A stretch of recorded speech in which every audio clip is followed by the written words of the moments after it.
친구들 안녕, 반갑습니다. 다시 돌아왔습니다. 6강으로 돌아왔어요. 조금 쉬고 왔고요. 여기 실내가 지금 너무 더워가지고 지금 체력이 점점 빠지고 있어요. 그래도 마지막까지 한번 노력을 한번 해보도록 하겠습니다. 화이팅. 네. 그리고 또 마이크가 이게 너무 무겁더라고요. 이게 시계라도 풀을까?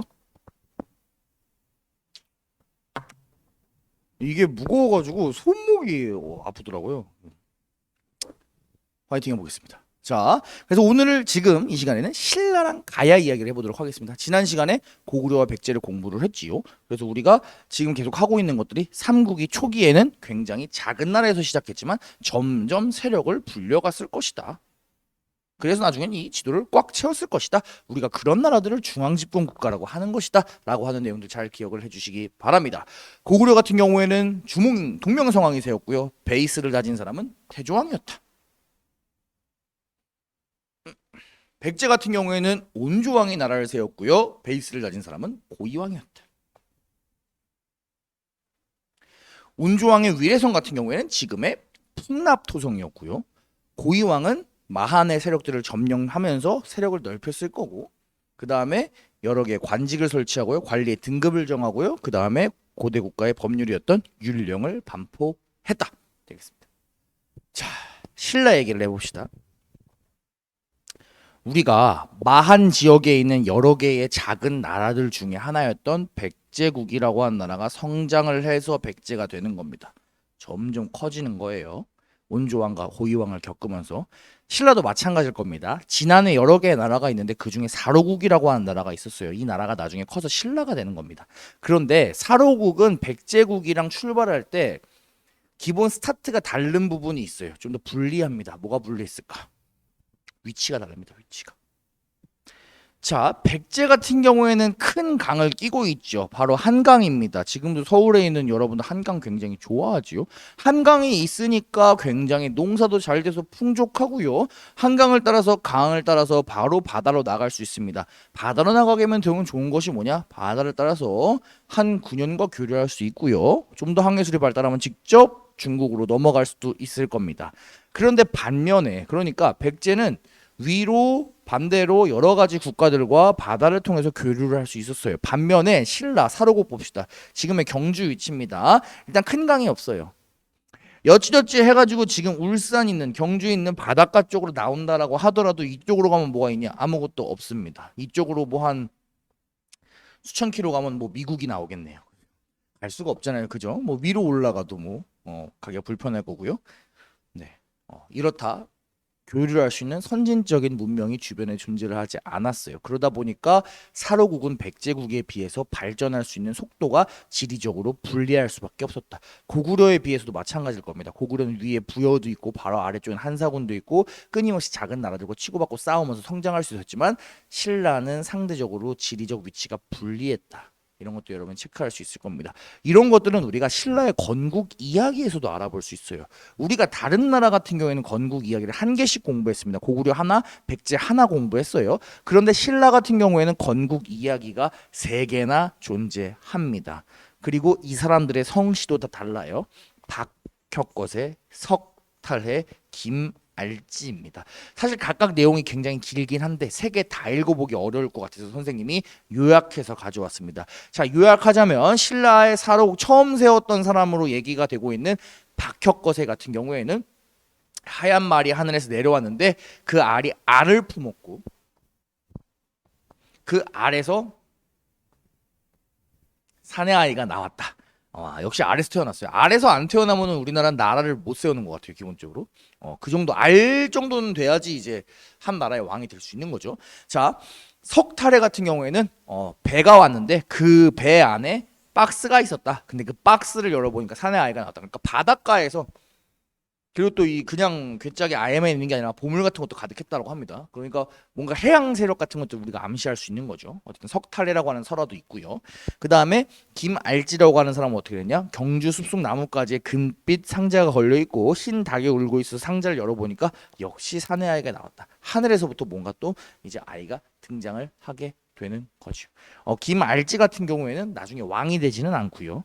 김알지의 후손들인 다른 김씨들이 왕이 됩니다. 근데 그 사람들이 쭉쭉쭉 거슬러 올라가면은 우리 조상 중에 김알지라고 하는 사람이 있는데 보통 사람이 아니야. 하늘에서 내려온 괴짝이 있었고 그 괴짝은 금색이었어. 그런데 그 안에서 태어났어. 라고 하는 이야기가 바로 건국설화가 되겠습니다. 왜 신라는 건국 이야기가 3개나 되냐? 다른 나라랑 다릅니다. 신라는 3개의 성씨들이 연합해서 나라를 굴려나갔던 것이 바로 신라입니다. 무슨 얘기인고 하니, 자, 신라를 처음에 세운 사람은 우리가 일반적으로 박혁거세라고 이야기를 합니다. 그런데 고구려는 주몽, 고씨가 이후로 쭉 가게 되고 백제 역시 온조 이후로 부여씨가 쭉 내려가게 됩니다. 그런데 초창기의 신라는 그렇지가 못했어요. 박혁거세가 나라를 세우고 나서 혁거세 이후에 박남해, 박유리 이런 식으로 되지만 4번째 왕은 누구예요? 아까 말했던 탈해. 석씨가 왕을 하게 되고요. 석탈의 다음에도 다시 박씨로 넘어가게 되죠. 박파사, 박지마 이런 식으로 내려가게 됩니다. 나중에 김씨도 끼어들게 돼요. 김미추 이런 사람들이 등장하게 되고요. 결국에 얘기하고 싶은 게 뭐다? 박씨, 석씨, 김씨 3개의 성이 번갈아서 왕위에 올랐다라고 하는 것을 얘기하고 싶습니다. 자, 이거는 결국에 왕권이 강했다 약했다. 왕권이 약할 수밖에 없다는 거죠. 그죠? 우리 고구려 태조왕 얘기를 하면서 공부를 했습니다. 태조왕 이후에 고구려의 왕권이 강화되면서 고구려가 점차 왕을 한 부에서 독점하게 되고 그 부에서 독점하는 것뿐만 아니라 왕이 점차 자기의 아들에게 직접적으로 왕위를 다이렉트로 물려줄 수 있는 게 굉장히 왕권이 강화된 거라고 얘기를 했을 때 그렇게 하지 못하고 박씨, 석씨, 김씨가 번갈아 가면서 왕을 한다라고 하는 것은 신라의 왕의 권한이 초창기에 굉장히 약했다라고 하는 것을 증명할 수 있는 거란 뜻입니다. 됐습니까? 자, 비슷합니다. 신라는 심지어 초창기에는 왕을 왕이라고 부르지도 않았어요. 우리가 박혁거세 왕이라고 부르지만 신라 말로 원래 박혁거세를 뭐라 그랬냐? 혁거세 왕이라고 안 부르고 혁거세 거서관이라고 불렀습니다. 거서관은 귀한 사람이란 뜻이래요. 자, 2번째 남해 왕이라고 안 불렀습니다. 남해 차차옹이라고 불렀어요. 3번째 유리 왕 아닙니다. 유리 이사금이라고 불렀습니다. 이후에 이사금 시대가 쭉 이어집니다. 탈해 이사금, 파사 이사금, 지마 이사금, 일상 이사금, 아달라 이사금 쭉쭉쭉쭉쭉 내려가는 거예요. 자, 그런데 이 왕이라고 부른 이른바 왕을 부르는 거 우리가 왕을 부르는 호칭을 왕호라고 부르죠. 이 왕호가 거서관, 귀인, 차차옹, 제사장, 이사금, 연장자 나이 많은 사람이죠. 여러분이 느꼈을 때 파워가 있어 보이나요? 포스가 있어요? 없죠. 그죠? 박씨, 석씨, 김씨가 번갈아 가면서 왕을 하고 있을 당시에 왕권이 약한 당시에 신라 때는 왕을 부르는 호칭도 우리가 느끼기 그렇게 세지가 않아요. 귀한 사람, 제사장, 연장자 뭔가 넓은 영토를 자기가 막강한 권력으로 다스리는 권력자의 칭호가 아니라는 거예요. 이때는. 그죠? 맞아요? 그럼 언제쯤 가서 변화가 오냐? 신라는 그럼 언제쯤에 강력한 왕권의 베이스가 다져지냐? 그게 바로 언제다? 17대 뇌물 김뇌물 때입니다. 김뇌물 때부터 어떤 칭호를 사용하게 되냐? 거서관 차차옹이 이사가면서 마립간이라고 하는 칭호를 사용을 하게 됩니다. 마립간이라고 하는 칭호 무슨 뜻이냐? 대군장이라고 하는 뜻이에요. 여러 개의 군장이 있었을 겁니다. 신라가 연맹해서 다스리고 연합해서 다스리는 거잖아요. 동네별로 자기네 나름대로의 세력이 있는 애들이 있었을 거예요. 근데 그 모든 애들 중에 누가 제일 세다? 김뇌물이 내가 제일 세다. 나는 그냥 군장이다. 난 대군장이다. 니들이랑 급이 다른 사람이야.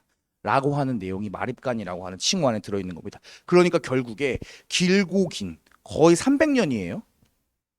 기원전 거의 그죠? 김뇌물이 있는 데가 350년부터니까 300년 이상이네요.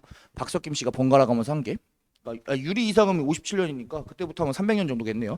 300년 정도를 번갈아 가면서 왕을 하고 왕을 부르는 이름조차도 다른 나라에 비해서 굉장히 허접했어요. 그랬던 신라가 김뇌물, 뇌물 마립간 때쯤 갔을 때 드디어 왕권이 강화된다는 걸 볼게요. 마립간이란 칭호뿐만이 아니에요. 17대 김뇌물, 그다음 18대 김실성, 김눌지, 그래서 눌지 마립간, 자비 마립간, 소지 마립간 그 뒤에 전부 다 누구예요? 전부 다 이제 박씨랑 석씨 있어요 없어요? 박씨는 아달라 이사금 때 끝나고요. 석씨도 흘해 이사금 때 끝나요. 그 뒤에는 왕이 있어요 없어요? 없어요. 이제 누가 왕을 전부 다 한다. 무조건 김씨만 왕을 세습할 수 있게 되는 거예요. 마치 태조왕 이후에 고구려가 점차 특정 부만 왕을 할 수 있었던 것처럼 왕 아들한테 물려줬던 것처럼 그런 것처럼 신라 역시 김씨가 왕을 세습하게 되는 게 뇌물 마립간 때다. 마립간이라고 하는 칭호는 같이 여러분이 체크를 해주면 되겠습니다. 됐습니까? 좋습니다. 그래서 선생님이 얘기하고 싶은 건 뭐냐? 그러니까 우리가 공부를 할 때 여러분이 아마 보통 이거 되게 무슨 시험을 보든지 한국사 능력 검정 시험을 보든지 뭐 수능을 보든지 학교 내신을 보든지 되게 많이 하는 게 거서간, 차차웅, 이사금, 마립간, 왕, 거서간, 차차웅 이거 되게 많이 하거든요. 근데 이게 왜 중요한 거냐는 걸 우리가 알고 공부를 해야 되는 거예요. 이게 왜 의미가 있냐? 그냥 이 뜻을 모르고 하면은 그냥 신라 말 공부하기 다 그거밖에 안 되는 거죠. 그러니까 왜 중요하냐면은 이 왕호가 거서관에서 마립간 그다음에 왕까지 변해가는 과정이 신라가 경주의 작은 국가에서 출발해서 왕권이 약한데 점점 세지면서 우리가 흔히 알고 있는 신라로 성장해가는 그 과정이 전부 다 거서관, 차차웅, 이사금, 마립간, 왕이라고 하는 왕을 부르는 호칭의 변화 속에 압축되어 있다는 거죠. 이해되겠습니까? 우리가 거서관, 차차웅, 이사금 때는 왕권이 약했다라는 거예요. 근데 마립간 쪽으로 가면서 점점 왕권이 세지고 나중에는 신라에서도 왕을 왕이라고 부르거든요. 그때쯤 되면 진짜 완연한 고대 국가로 거듭났다. 중앙집권 국가로 거듭난다. 이런 것도 우리가 확인을 할 수 있는 겁니다. 우리가 그런 부분들을 공부를 하고 있는 거예요. 그 의미를 알고 거서관, 차차웅, 이사금, 마립간, 왕을 잘 공부합시다. 가야 이야기로 넘어가도록 하겠습니다. 자, 가야의 건국 이야기 한번 읽어볼게요. 아직 이 지역에 왕은 없고 다만 9명의 추장이 있을 뿐이었다. 이제 역사 공부를 조금 했으니까 이 부분만 읽어도 여러분 감이 올 거예요. 이제 건국 이야기를 선생님이 읽은 이유가 여러분이 나랑 같이 건국 이야기를 읽잖아요. 그러면은 진짜 신기하게 학생들 여러분 스스로가 감이 오나 봐. 그게 선생님 너무 재밌어요. 그러니까 수업하다가 내가 건국 이야기만 같이 읽어도 애들이 막 이런 느낌이겠네가 딱 오는 눈빛이 있어요. 그 눈빛을 봤을 때 선생님은 얘네들이 이제 하는구나 이게 느껴져요.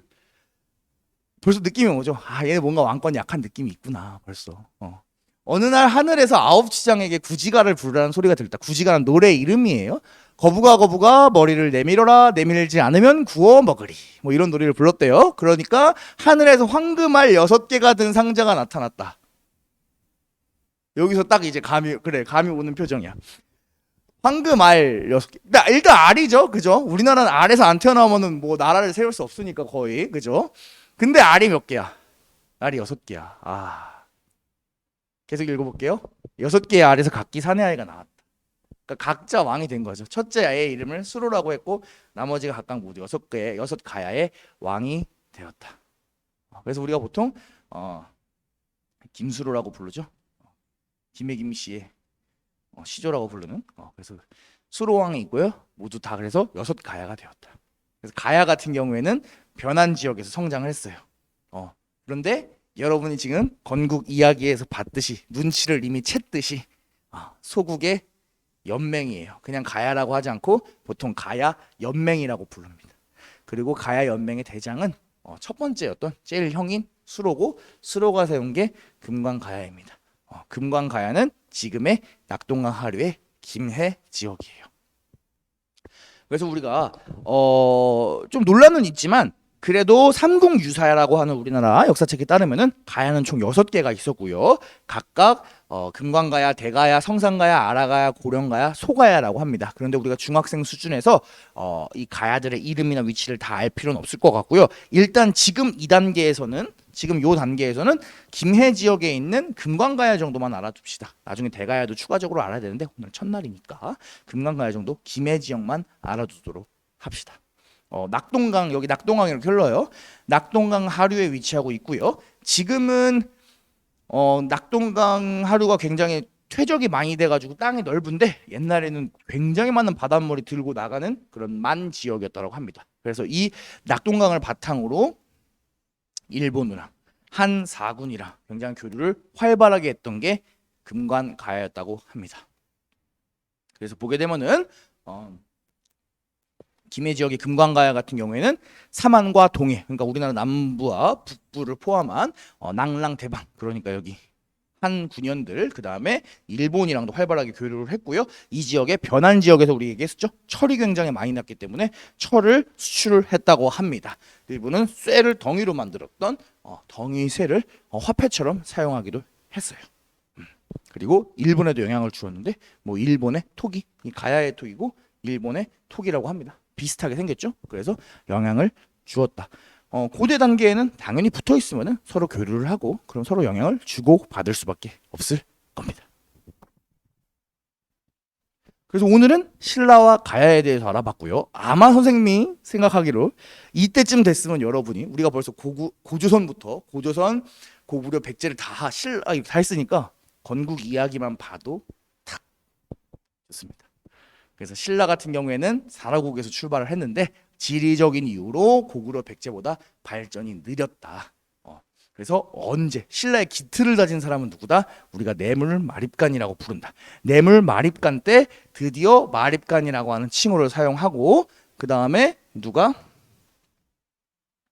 오직 김씨가 온리 왕위를 세습하는 게 뇌물마립간 때에서 이르러진다. 뇌물마립간이 생각보다 뒤에 사람입니다. 고이왕 태조왕보다는 거의 300년 뒷 사람이고요. 고이왕보다도 거의 200년, 100년 이상 뒤에 사람이라고 생각을 하시면 될 것 같아요. 그러니까 뇌물마립간이 있을 때 고구려에서 등장하는 사람이 누구냐면 광개토대왕이에요. 광개토대왕이랑 뇌물마립간이랑 같은 시대 사람입니다. 그러니까 그만큼 신라가 상당히 발전이 많이 느렸다는 거죠. 가야 같은 경우에는 6개의 가야가 있는데 그중에 금강가야가 대장이었다. 철을 많이 수출했다. 이 정도 여러분이 생각을 해주시면 되겠습니다. 항상 위치 기억하라 그랬어요. 신라 같은 경우에는 경주에서 출발했고요. 가야 같은 경우에는 지금의 김해 지역에서 출발했다. 이 정도 체크해 주시면 좋겠습니다.